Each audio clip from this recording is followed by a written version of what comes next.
I'm Polly Bath, and I travel throughout the country helping schools manage and change difficult behavior that interrupts instruction. Today, I'm going to answer one of your questions. The other day, one of my students got really upset with a peer because she wouldn't stop bothering him. I gently told her to stop, pointing out that he had been asking her very nicely. But what I really wanted to do was yell, "Just stop!" Is there a time for that?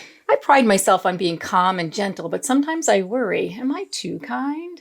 Well, I don't think we can ever be too kind. But can we be too gentle?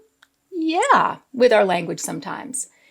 I am always the one who says, hey, they asked you nicely, or ask them nicely. Tell them you don't like that. We do that all day long as teachers. Say what you want to happen, but what happens when that person doesn't listen or keeps bothering you?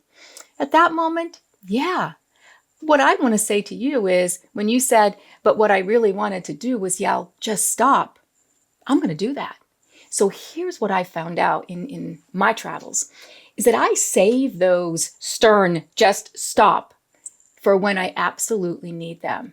See, because what I need to do is validate for that other child that you're right, you have done all the right things, and this person is not answering or not doing what you'd like them to do, and you're doing it the right way. So now you need me, the adult, to step in and make sure that you send a message to that child who's bothering you that it needs to stop, and it needs to stop now.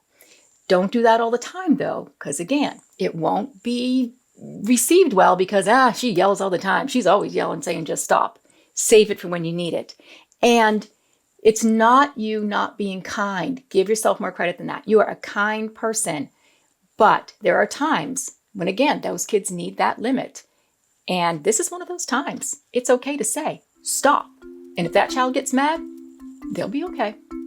Don't forget to like, subscribe, hit the bell for notifications, watch these videos, and if you've got questions for future videos, include those in the comments below.